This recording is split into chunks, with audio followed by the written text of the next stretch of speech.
So one of the most common problems in listening faced by many IELTS students is, hold on a sec, we're on to the next question already? I'm still on this one. Damn it.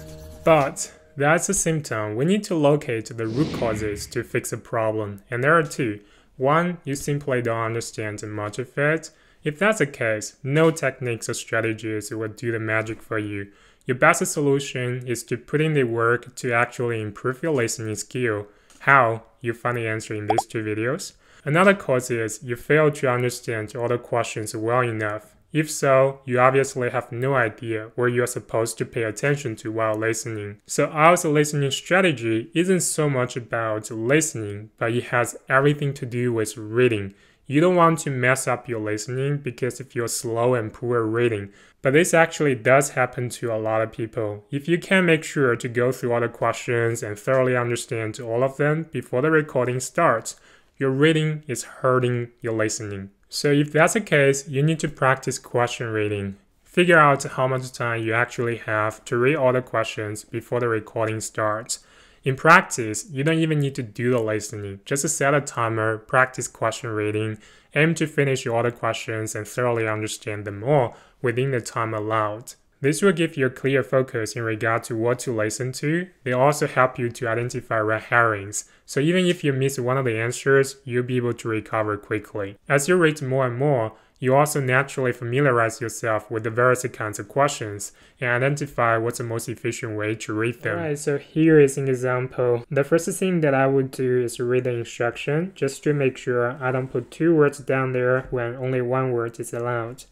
And then I'll just go ahead and read the title, the subtitle, the subtitle, and bullet points. I know that a lot of people say you need to pay extra attention to verb, the modifier. Do I think they are important? Do I pay extra attention to them? Yes, I do.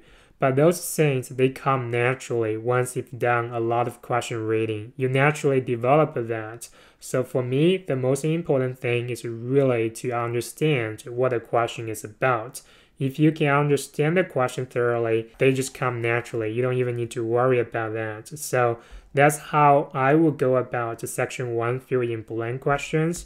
For multiple choice questions, my strategy is to go through the questions first. So I read question 11, 12, 13, and 14. Once I finish reading all the questions, I'll go back to the choices and read choices A, B, C, A, B, C, A, B, C, A, B, C. So basically, I'll read the questions twice. The first time, I just focus on the questions. The second time, I'll read the questions again, but a lot faster this time, and then go through the choices. I think that makes your reading a little bit faster.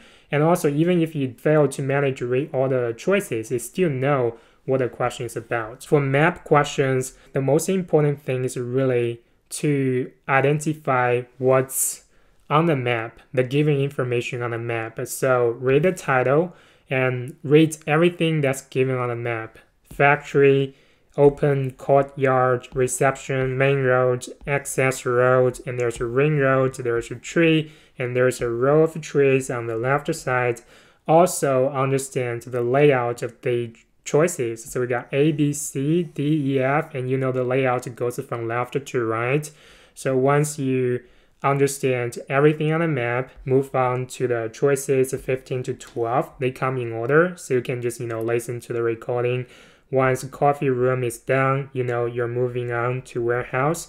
So you don't need to worry about boardroom coming before coffee room. That does not usually happen. For these multiple choices questions, same as that one, I'll often just read the questions before reading the choices. So I go through this question, and then come back, read all the options, and then read these options.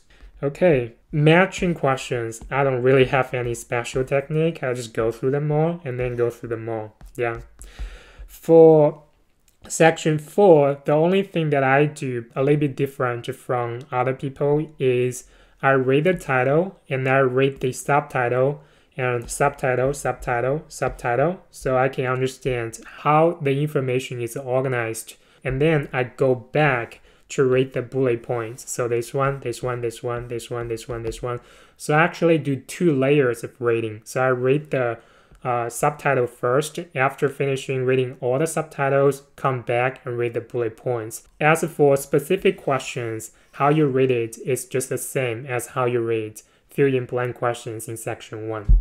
Yeah, honestly, that's everything to listening strategy. Once that's out of the way, you can spend all your time on improving your actual listening ability. I've said this many times, but I'm going to say this again.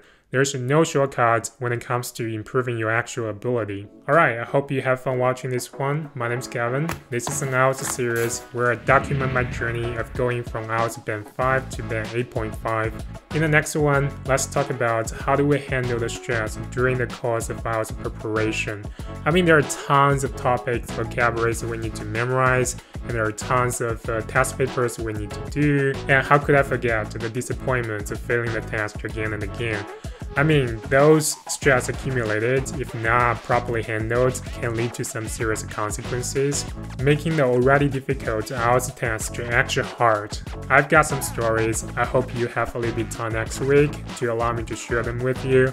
So I guess I'll see you in the next one. Bye.